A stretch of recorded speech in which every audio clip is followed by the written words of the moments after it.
اللهم صل وسلم وبارك على سيدنا محمد. ازيكم حبايبي، عاملين ايه؟ يا رب تكونوا بخير.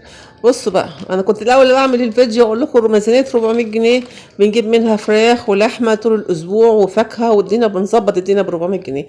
دلوقتي قسما بالله 400 جنيه ما جابوش طبخ. تمام. بسم الله والصلاة والسلام على رسول الله. ازيكم حبايبي، عاملين ايه؟ يا رب تكونوا بخير.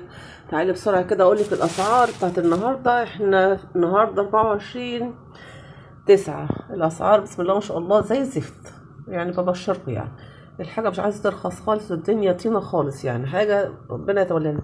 وكمان ما جبتش من تحت البيت، انا رحت جبت من السوق. نزلت اجيب زيتون. الزيتون ده تفاحي، جيت بس اول ما جبت نقعت في المية كده. الكيلو منه ب35 جنيه. وده زيتون اسمه زيتون كلاماتا، قلت اجرب منه كيلو، انا اول مره اجيبه. جبت كيلو واحد، الكيلو منه ب25 جنيه، قلت اجربه. الليمون كيلو منه ب10 جنيه، جبت منه 3 كيلو. الفلفل ده اللي هو الفلفل الصغنن ده الحامي بتاع الزيتون اصلا، الكيلو منه 15 جنيه، جبت منه كيلو. تعالوا بقى للبصل، البصله السوداء اللي مش عايزه ترخص. بصوا البصله صغننه ازاي، الكيلو منه ب20 جنيه، البصله الكبيره الكيلو ب25. الطماطم في السوق الكيلو منها ب15 جنيه، حلوة هي بسم الله ما شاء الله، بس برضو غالية. تحت البيت بيبقى عندنا ب20 ب23. البطاطس في السوق ب13 جنيه. تمام. بطاطس تحمير. انا اضطريت اجيب بس علشان محتاجاه لتخليل الزيتون. ليش كده ما كنتش جبته؟ الفلفل الاحمر اللي بتعمل هريسه الكيلو منه ب25 جنيه. تخيلوا ان الفلفل يوصل الكيلو 25 جنيه. بعدين هروح لحد فين يعني؟ ده حاجه تقرف والله. هنا الجزر الكيلو منه ب25 جنيه.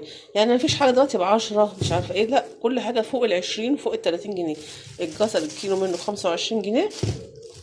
جبت شويه خضره كده، بص ما تستاهلش، شنطه صغننه قد ايه ب15 جنيه.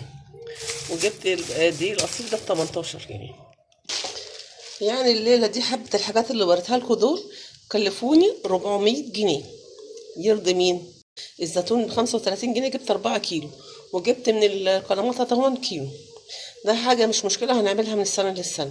لكن احنا نجيب البصل ب25 جنيه، البصلة الكبيرة، البصلة الصغننة دي نقعد نقطعها ونضطر نضربها في الكبة. الكيلو منها ب20 جنيه. تحت البيت الكيلو البصل ب25 جنيه و30 جنيه. رايحة بينا فين تاني يا رب؟ رايحين لحد فين كده؟ احنا رايحين جهنم. حسبي الله ونعم الوكيل والله في التجار وفي اللي بيغلوا الحاجة. ربنا يتولانا برحمته. طب احنا الحمد لله وربنا كرمنا وقادرين نجيب. يعني ناس معدومين تحت الصفر بياكلوا من الزبالة، هيعملوا ايه بقى؟